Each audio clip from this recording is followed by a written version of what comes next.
Good evening, everyone, and welcome to my channel. Oh, bloody hell, I've got brain freeze. This isn't a good start, is it?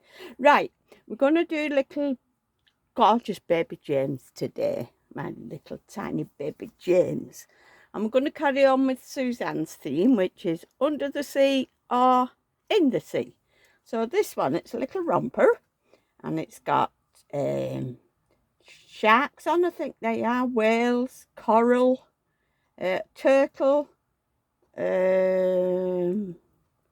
jellyfish, is that? Another turtle, little fish, little fishes. This hasn't been used. Oh, a seahorse. Oh, I love seahorses. Love them. I think they're so elegant. And this can go for Jay's tag as well. So we're doing Suzanne's and we're doing Jay's. That's Jay's Dolls UK, hashtag new baby clothes. I like joining in when I can. Oh dear, I might take my cardigan off before we start. What can I get this off with? Come out, what's up with you? Who's upset you, little tweezers? Don't want to come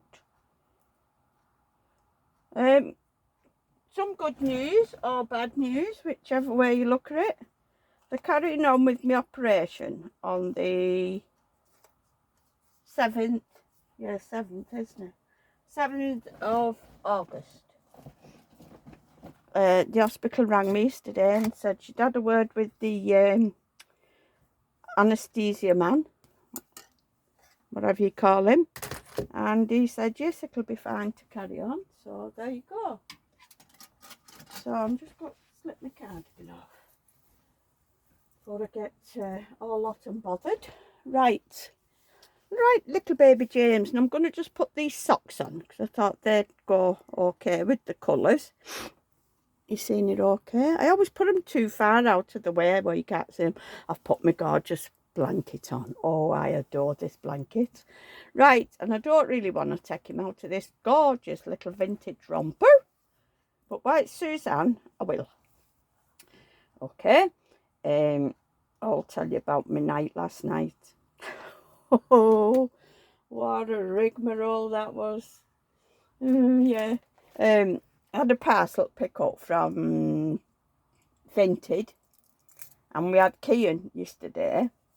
So Paul's back's not been good, as I've told you, and it was Thursday, as you know. So me, being kind, offered to drop him off, didn't I? Method in my madness. Thought if I drop him off, I can go and pick my parcel up, and he won't know. So anyway, gets to the car. Tried it a few times, wouldn't start. Said to Paul, I've told you, this car has been playing up again for a couple of weeks. I said, you have to keep trying it, but it does start. So he said, was your door shut proper? Yes, Paul. I said, but I've been telling you it won't start. Yes, but was your door shut? I said, I've just told you my door was shut. So he said, oh, okay then. So anyway, it starts. Text Kian home, I sits in the car because, like, as I said, Paul wanted good darts and doms. So the engine, I never turned the engine off, I left it on. So took him to club. It's only local, well, you know, this area, like. Took him there, dropped him off. I thought, right, I'll go and pick my parcel up, which was on the way home anyway. So gets to the shop, turns my car off, goes in, picks the parcel up. Comes out, that car would not start for love nor bloody money. I must have been sat there. Oh, I don't know. If I told you, I'd be lying, because I honestly don't know. Then it started chucking it down. I thought, well, it's too far for me to walk home. Should have phoned a taxi. And I thought, should I phone Liz? That's wrong. I've put his leg arm all. You know, my hairdresser, because she only lived round the corner from where we was in my car. So then I thought, no, that's a bit cheeky and she might still be working, you know, because it was Thursday night. So I thought, I'll phone our cars. The heavens opened and it was piddling it down, literally. So I said, I picked phone up. I said, hello, my gorgeous daughter. She said, what do you want? No, because I was being nice to her. I said, I told her everything, like, you know, Paul's lost his phone, said he's not took his phone, he's forgot his phone, so I couldn't phone him. I said, I've just dropped him off at East Sutton.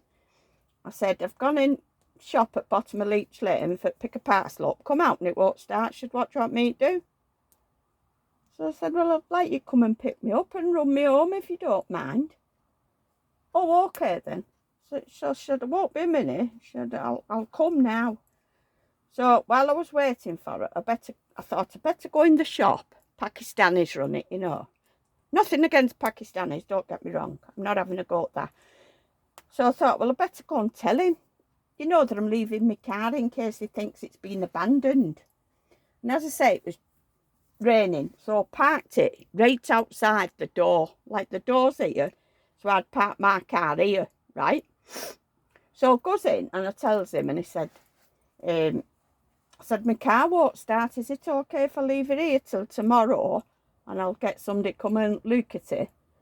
So he said, where have you parked it? I said, outside. So he said, where outside? I said, outside the door. So he came and had a look and he went, oh. He said, we're having a delivery at 6:30 in the morning. And, you know, bread and milk. He said, and the wagon won't be able to get here with that there. Can you move it over there? I said, it won't start. He said, well, can we push it? So I said, well, yeah, if you want, try. I said, it's up to you. So anyway, he starts pushing it. Now, I'm here like that. Can you see me? No. The shop's here, the doorway's there. My car's parked that way, with the front facing that way. And he wanted it to come over here and over there and park it there. So you know what a bloody dead brain I am. So anyway, I was trying my best to get it where he wanted it. Next thing, bump. One wheel had gone off the curb. So our car came.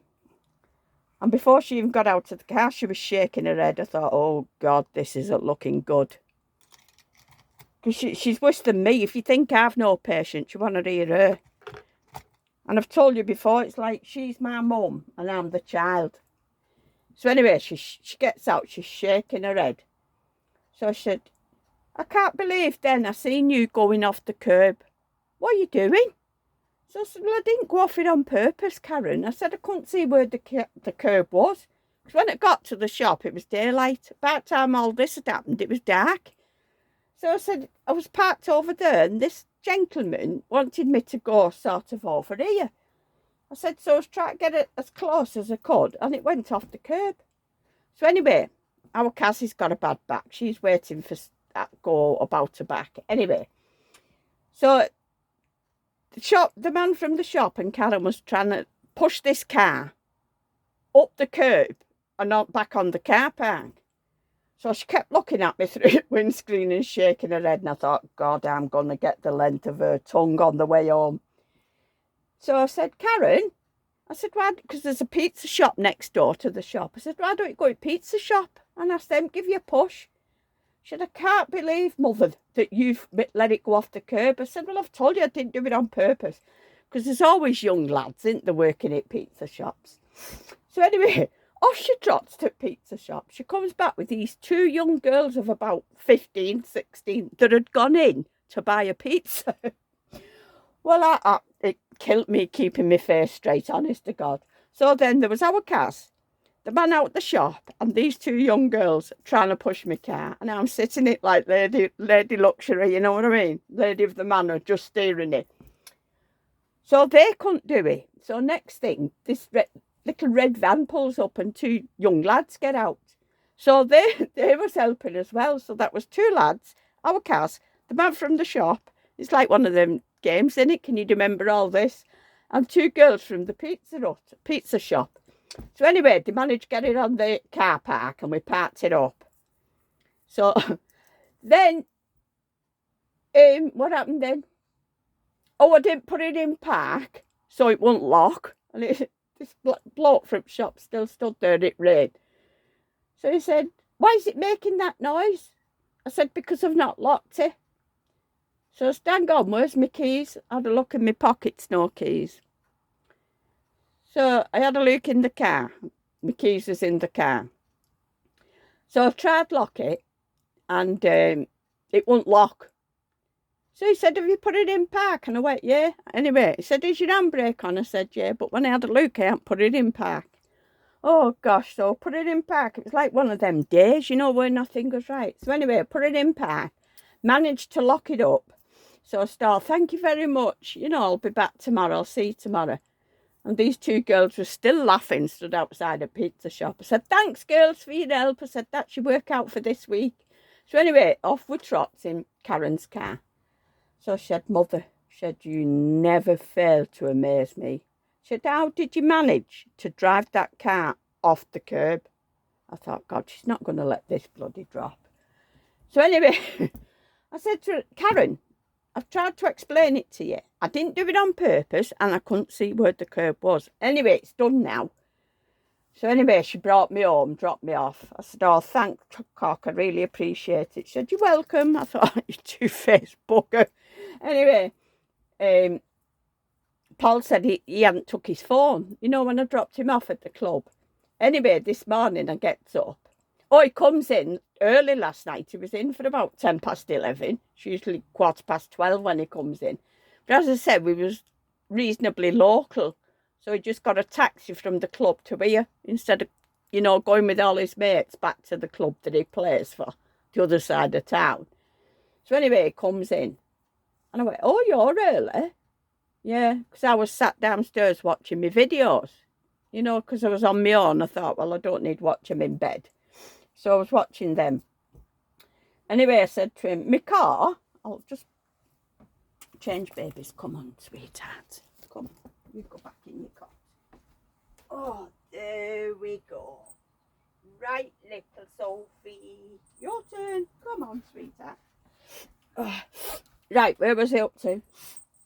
So I said to him, my car is parked outside the shop at the bottom of Leech Lane. He said, what's it doing there? I said, it wouldn't start.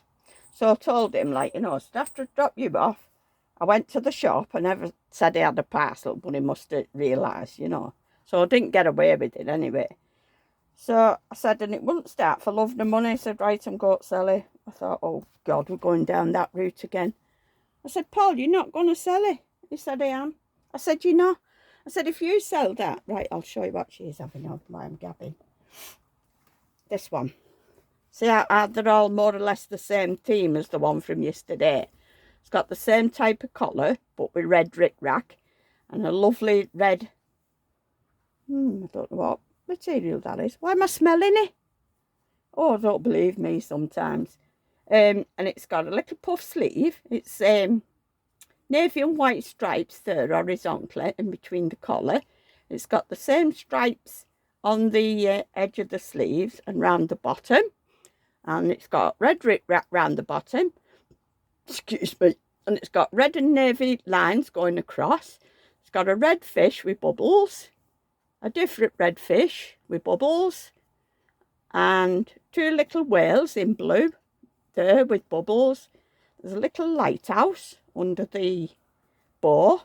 Then it's got a boat with a navy base, then a blue, pale blue sail, a red sail, and then a navy blue little flag on top. And it's just plain white at the back with two little buttons. So where was I up to? Oh yeah, I'm going to sell it. I said, Paul, you know. He said, I am. He said, for the amount of time you use that car and the amount of money it's costing, because he pays for everything. All I do is put petrol in. He pays the insurance, he pays the tax, he pays for the MOT. So I can see he's pointing one way, you know, because he's paying for his own car as well. I'm going to put some little white frilly knickers on it and some little red socks to go with the red there. So that's it. And I might put some red shoes on. I'll see. I've got 3 pairs of red shoes here, so we'll see. So anyway, that was last night. I said, Paul, no, you're not selling it. I said, I'll buy myself one. I said, if you want me, you know, if you sell that, I'll buy myself a car. So anyway, I tapped off to bed. We wasn't arguing or anything, you know. So I gets up this morning. He said, I've tried to look for my phone, can't find it nowhere. I said, all right. So I rang it, he couldn't find it. You know, it never rang. So he said, I wonder if it's in your car. I said, oh yeah, you was it back, wouldn't you? I'll drop you off. So anyway, when we went to pick my car up, his phone was on the floor in the back. So that's good. So anyway, today, this morning again, but sell that car. I'm like, Paul, you're not selling it. He said, I am. I said, well, I've told you, if you sell that car, I'm going to buy myself one. I said, I'll have to go in debt for it. I said, but I'll buy one. So anyway, now, he must have come to terms with it, because I pay money into a savings account in, like, you know, bank for the kids when I pop my clogs. So I said, I'll have to cancel that and pay that off a car, you know, monthly. So I said, I've always been had a car, even before I met you. I said, I'm going to get a car one way or the other. So I said to him, just think, if I hadn't got a car, we wouldn't have met. You know, because I told you the tale about him wanting a lift and all this lot. I said, so look at it like that. I said, I've always had a car, even before I met you. He said, Chris, you went for ages without a car. You know, when he first retired, this old man took prostitute while I was on holiday. That's another tale. We had a prostitute living near us, and he sold it to her while I was on holiday with my sister. I knew he was